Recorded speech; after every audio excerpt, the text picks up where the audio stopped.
তো গাইস আজকে আনবক্সিং করতে চলেছি এই প্রোডাক্টটা জেব্রনিক্স এর wire mouse keyboard combo with ব্যাগলি এবং এর কিবোর্ডটা পুরোপুরি মেটাল বডি অ্যালুমিনিয়াম দিয়ে তৈরি।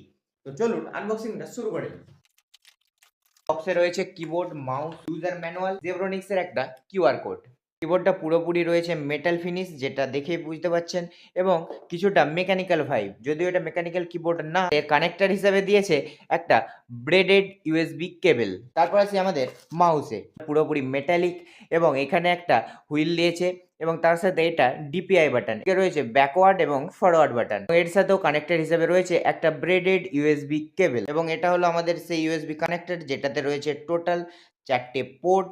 যেহেতু ল্যাপটপে শুধুমাত্র 2টি পোর্ট রয়েছে, তো চলুন এগুলোকে এখন আমি ল্যাপটপের সাথে কানেক্ট করে নিই। এমনকি দেখতে পাচ্ছেন এখানে আমি দেওয়ালের সাথে লাগিয়ে দিয়েছি এই ইউএসবি পোর্টটা এবং এখানে কানেক্ট রয়েছে কিবোর্ড এবং মাউসটা।